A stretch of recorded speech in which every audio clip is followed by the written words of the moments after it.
आपने मुझे बजट 2022-23 पर बोलने का मौका दिया, इसके लिए मैं आपका हृदय से आभार व्यक्त करता हूं। मैं सबसे पहले माननीय मुख्यमंत्री जी का धन्यवाद करना चाहूँगा, जिन्होंने 2022 का बजट समावेशी और सबको साथ लेकर चलने वाला बजट पेश किया है। राजस्थान में एक नई मिसाल कायम हुई है, एक ऐसा बजट जिसमें हर वर्ग को शामिल किया, चाहे वो शिक्षा का क्षेत्र हो, चिकित्सा हो, कृषि हो, उद्योग हो, कर्मचारी हो, पर्यटन हो, बिजली हो, सभी क्षेत्रों के बारे में इस बार शहर के हर क्षेत्र के हर वर्ग को शामिल करते हुए विकास उनमें की बजट दिया। और इस बजट में राजस्थान के हर वर्ग को साधने की कोशिश की है, हर वर्ग के सपनों को साकार करने का एक प्रयास किया है। और इस प्रयास के लिए मैं माननीय मुख्यमंत्री जी का धन्यवाद अर्पित करना चाहूँगा। और साथ में ये और कहना चाहूँगा कि ये बजट अगर चुनावी बजट होता तो 2023 में आता।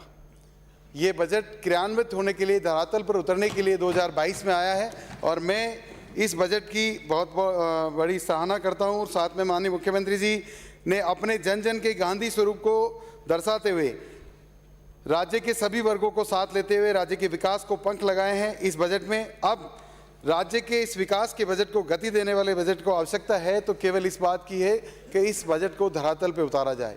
सभी, चाहे वो अधिकारी हो, चाहे कोई भी वर्ग हो, जो इस बजट को धरातल पे अगर ये बजट उतर गया तो इस बजट का कोई सानी नहीं है, कोई मुकाबला नहीं इस बजट का। मैं मेरी विधानसभा की समस्त जनता की तरफ से माननीय मुख्यमंत्री जी का हृदय से आभार व्यक्त करता हूं कि मेरी जनता द्वारा मुझे बताए गए कामों को, मुझे बताई गई समस्याओं को जब मैंने मुख्यमंत्री जी के सामने रखा तो उन्होंने बहुत सहृदयता के साथ इस बजट में किशनगढ़ को बहुत बड़ी सौगात दी, जिसमें सबसे बड़ी सौगात किशनगढ़ में राजकीय कन्या महाविद्यालय खोलना है, जिसकी बहुत बड़ी आवश्यकता थी। एक बहुत बड़ा शहर, औद्योगिक नगरी, जहाँ पे बालिकाओं के पढ़ने के लिए अलग से कोई जगह नहीं थी। और मेरे इस निवेदन को बहुत मन से स्वीकार करते हुए आपने ये सौगात मेरी शहर की बालिकाओं को, मेरी विधानसभा की सभी बालिकाओं को दिया है। इसके लिए मैं आपका बहुत बहुत आभार करता हूँ। और मेरी जनता भी इस बात के लिए बहुत खुश है कि आपने महिला कॉलेज देकर किशनगढ़ को एक बहुत बड़ी सौगात दी है। इसी के साथ ग्रामीण क्षेत्र में आराई में एक औद्योगिक प्रशिक्षण संस्थान देकर उन सभी क्षेत्र के जितने भी मेरे ग्रामीण क्षेत्र के बच्चे, बालिकाएं, बालक और बालिकाएं हैं, उनको कहीं न कहीं रोजगार के नए अवसर प्रदान करने के लिए ITI खोलना एक बहुत बड़ी सौगात है। इससे पूरी विधानसभा में एक बहुत बड़ा संदेश गया है, मेरे प्रति सम्मान बढ़ा है और मेरे विश्वास को माननीय मुख्यमंत्री जी ने बढ़ाया है मेरी जनता के बीच में। मैं इसके लिए बहुत बहुत धन्यवाद करता हूँ। राजनीति की अपनी अलग अलग बातें हैं, हम तो जनता से जीत कर आए हुए हैं और जनता के काम अगर हो रहे हैं तो हमें सीधा सीधा मुख्यमंत्री जी को धन्यवाद देना है और आभार प्रकट करना है। और बहुत एहसानमंद है इस बात के लिए कि मेरी किशनगढ़ की जनता की आवाज़ को मैं जब यहाँ बोलता हूँ या माननीय मुख्यमंत्री जी को प्रकट करता हूँ तो मेरे हर उस काम पर उन्होंने फोकस किया है, मेरे हर काम को उन्होंने कभी भी नज़रअंदाज नहीं किया और मेरी जनता को बहुत सारी सौगातें देकर मुझे उपकृत किया है, मेरी विधानसभा के लोगों को उपकृत किया है।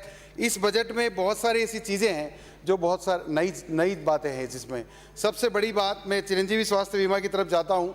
ये राजस्थान की जनता को परिवार मानने का एक बहुत बड़ा स्वरूप इसमें दिखा है। कोरोना काल के बाद इतनी बड़ी बीमारियां फैली और उस बीमारियों को रोकने के लिए लोगों के पास पैसे भी नहीं थे, इलाज कराने के पैसे नहीं थे, मजबूरन लोग बिना इलाज के रह जाते। पर जब से चिरंजीवी स्वास्थ्य बीमा योजना लागू हुई है, लाखों परिवारों ने इस योजना में अपना इलाज करवाया है और इस योजना को बहुत बड़ा अवतार माना जा रहा है। और आज इस योजना को इस बजट में कल 5 लाख रुपए से बढ़ाकर 10 लाख रुपए करना एक बहुत बड़ी सौगात है जनता के लिए, आम जनता, उस गरीब जनता के लिए जो इलाज के लिए सोचने को विवश हो जाती थी। जहां पर कर्ज लेके इलाज किया जाता या इलाज कराया ही नहीं जाता, वहां पे इतना बड़ा दिल रख कर राजस्थान की जनता को 10 लाख रुपए तक का बीमा और उसमें बहुत सारी बीमारियों को जोड़ देना, सरकारी और प्राइवेट अस्पताल सभी में इलाज होना, ये बहुत बड़ी बात। और इसी के साथ अब एक नया आयाम इसमें जोड़ा है कि अगर दुर्घटना में भी किसी की मृत्यु हुई है तो 5 लाख रुपए का बीमा कवर उसको मिलेगा। ये भी बहुत बड़ी बात है। पहले बीमारी कवर थी, अब मृत्यु कवर हो गई, एक्सीडेंटल डेथ भी इसमें कवर हो गई।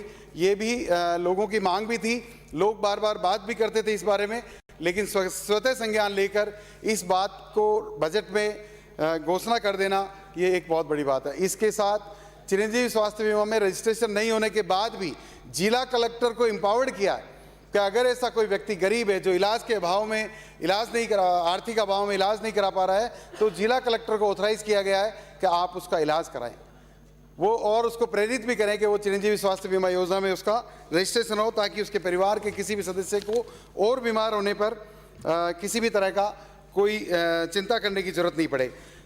ये बजट पेंशन योजना लागू करना एक अभूतपूर्व काम है। कल से मैं कल यहाँ बजट के बाद जब मैं मेरी विधानसभा में गया तो कर्मचारियों में एक नया उत्साह देखने को मिला। उनका जो जोश था, उनकी जो खुशी थी, वो देखते ही मुझे लगा कि ये बड़ा काम है और मुख्यमंत्री जी ने ये जो लोगों की कर्मचारियों की एक बड़ी समस्या उसका निदान किया। माननीय सदस्य, आप बात नहीं करें प्लीज।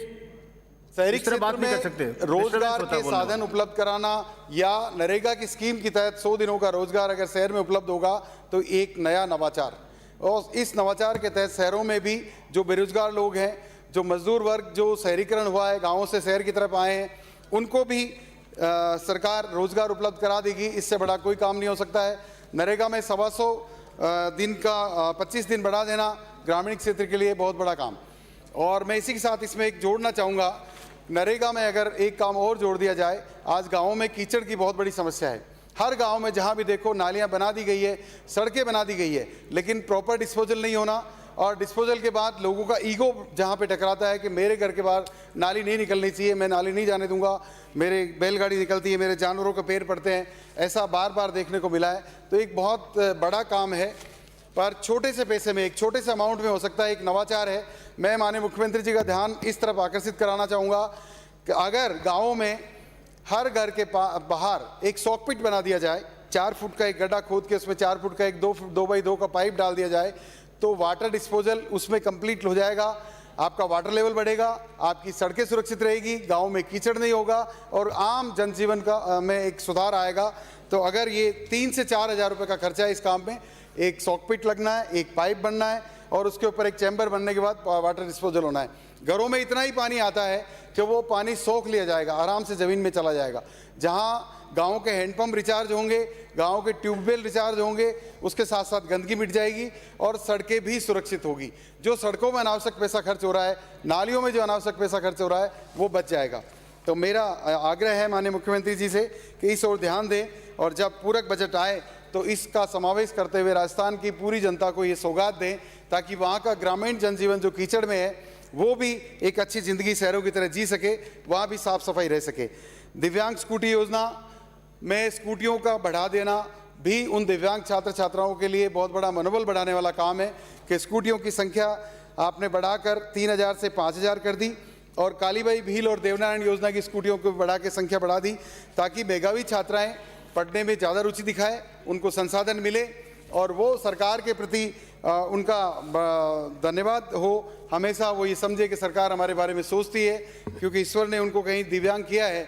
तो सरकार को और हम लोगों को सोचना है कि उन लोगों का भी जीवन यापन अच्छे से हो, उनको भी कहीं आने जाने में दिक्कत नहीं हो। तो ऐसा मुख्यमंत्री जी ने ये दिव्यांग स्कूटी योजना, मुख्यमंत्री दिव्यांग स्कूटी योजना में संख्या बढ़ाकर उन दिव्यांग छात्र छात्राओं को एक बहुत बड़ी सौगात दी, इसके लिए भी मैं धन्यवाद चाहूँगा। साथ में श्रमिक कल्याण कोष, जो पिछली 2017 से श्रमिकों को पैसा नहीं मिल रहा था, बहुत सारी ऐसी योजनाएं थी जिनमें उनको वो पात्र तो थे लेकिन भुगतान नहीं हो रहा था।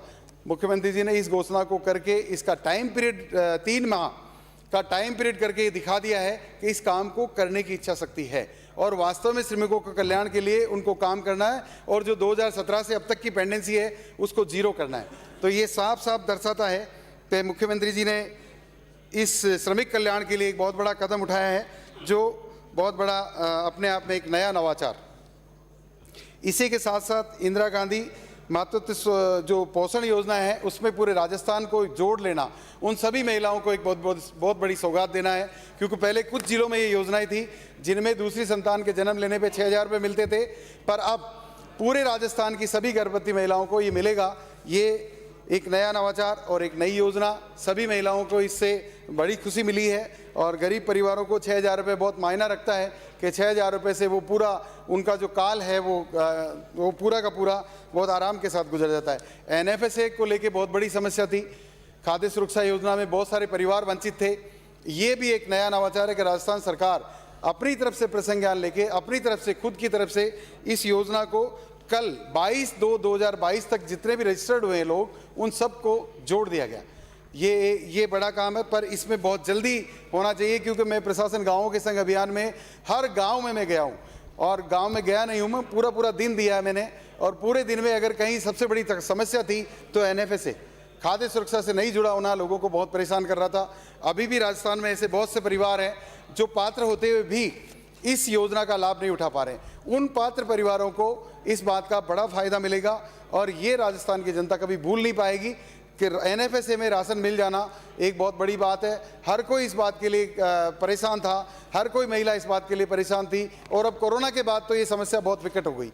तो ये एक बड़ा काम, छोटी छोटी चीज़ों पे फोकस करके जो नवाचार किए हैं इस बजट में, वो वास्तव में सराहनीय है।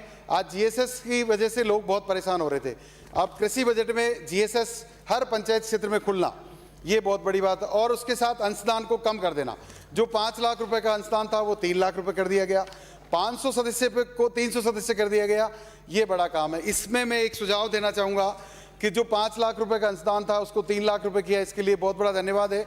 लेकिन जो अभी तक जिन पंचायतों में जीएसएस नहीं था और वो दूसरी पड़ोस की पंचायतों में जुड़े हुए थे, उन सदस्यों को एलिजिबल किया जाए कि वो अपनी पंचायत में जुड़े, तो उनके लिए कोई अंशदान की राशि नहीं लगे, ताकि वो वहाँ से निकल के अपनी जीएसएस का फायदा उठा ले। और ये अनावश्यक एक बड़ा चक्कर काटने वाला काम है। अभी तक मैं यही देख रहा था, यही शिकायतें लगातार आ रही थी कि जी हमारे पंचायतों में, कंक्लूड करिए, कंक्लूड 2 मिनट में कर रहा हूँ, हमारी पंचायतों में जीएसएस नहीं था और पड़ोस की पंचायत में जीएसएस था, लेकिन नया खोलने के लिए वही 5 लाख और 500 मेंबर की अनिवार्यता थी, उसको कम तो कर दिया गया, पर उन मेंबर्स को एलिजिबल किया जाए जो उस गांव के हैं जहां नया जीएसएस खुलना है। ये बजट महत्वपूर्ण इसलिए भी है कि ये चुनावी बजट नहीं होकर इस कल्पनाओं, जो ये घोषणाएं हैं, इनको धरातल पर उतारने का बजट है। और इसमें ऐसी सुविधाएं दी गई है जिसमें राजकीय अस्पतालों में ओपीडी, आईपीडी निःशुल्क कर दिया गया है। इसके साथ हर सीएचसी पर डेंटल और डायलिसिस की सुविधा करना भी उन मरीजों के लिए जो किडनी से ग्रसित हैं और जिनको डायलिसिस कराने के लिए शहरों की तरफ जाना पड़ता है। अगर सरकार ये सुविधाएं सीएचसी पर दे रही है तो ये स्वास्थ्य सेवा का एक बहुत बड़ा नवाचार है कि लोगों को गाँव में, गाँव के आसपास अपनी सीएचसी में ही डायलिसिस की सुविधा मिलेगी और डेंटल का इलाज भी वहाँ हो पाएगा। प्रदेश में 3820 स्कूलों को क्रमोन्नत कर देना बहुत बड़ी सौगात है, राज्य के लिए एक बड़ी सौगात है। और इस सौगात से सभी सेकेंडरी स्कूल हायर सेकेंडरी में तब्दील हो गए।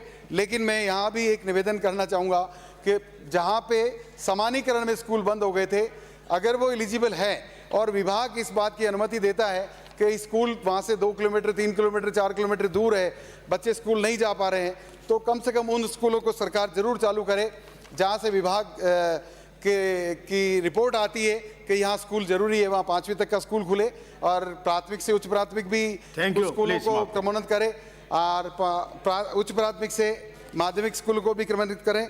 शहर के 1000 महात्मा गांधी अंग्रेजी मीडियम, ग्रामीण क्षेत्रों में 1000 अंग्रेजी मीडियम के स्कूल खुलना बहुत बड़ा काम है। अभी तक जितने भी अंग्रेजी मीडियम स्कूल खोले हैं सरकार ने, मैं बहुत मजबूत मन के साथ ये कह सकता हूँ कि वहाँ पे एडमिशन लेने के लिए लाइनें लगी हैं और ये 1000 स्कूल कहीं न कहीं बच्चों को और ज़्यादा आकर्षित करेंगे और बच्चों का मनोबल बढ़ेगा। आज अंग्रेजी बहुत बड़ा माध्यम बन रहा है, अंग्रेजी नहीं जानने वाले बच्चे का मनोबल कमज़ोर रहता है और सरकार ने अगर अंग्रेजी माध्यम के स्कूल खोले हैं तो इसके पीछे भी मंशा बहुत अच्छी है, क्योंकि इसके साथ साथ 10,000 टीचर की भर्ती, अंग्रेजी स्कूल के टीचर की भर्ती भी हो रही है।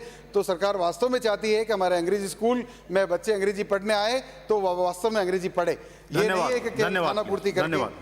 मैं 2 मिनट में कंक्लूड कर दूंगा सर, आप मुझे 2 मिनट और दे दें। राज्य सरकार विभिन्न पदों पे 1 लाख पदों की भर्ती कर रही है, ये भी एक बड़ा काम है रोजगार के क्षेत्र में। पंचायत मुख्यालयों पे प्राथमिक विद्यालयों को उच्च प्राथमिक विद्यालय और उच्च प्राथमिक को विद्यालयों को क्रमित करने के मानदंडों के अनुसार क्रमित करने की बात है। मैं समानीकरण की बात पहले कह चुका हूँ कि जहाँ पे स्कूल नहीं है वहाँ पे स्कूल खोले जाए। औद्योगिक क्षेत्र की जहाँ बात करते हैं, सरकार ने 32 नए औद्योगिक क्षेत्र की स्थापना करने की घोषणा की है। पिछली बार भी 165-64 घोषणाएं करी थी, उनमें से 64 धरातल पे उतर गई, लगातार जारी है। लेकिन जहां भी खुली है वहां पे रिको में प्लॉट नहीं मिल रहे हैं। ऑप्शन पे करीब सारे प्लॉट बिक गए हैं। मैं इस बजट की मेरी विधानसभा की जनता की तरफ से एक बार माननीय मुख्यमंत्री जी का फिर धन्यवाद करता हूं और उम्मीद करता हूं पूरक बजट में किशनगढ़ को और भी कुछ मिले, जो मैंने माननीय मुख्यमंत्री जी को निवेदन किया है। और अभी इस बजट में कुछ सुझाव दिए मैंने, उन सुझावों पर अमल करते हुए इन पे कहीं न कहीं काम होगा, ऐसी मेरी उम्मीद है। सुमित गुदारा। धन्यवाद।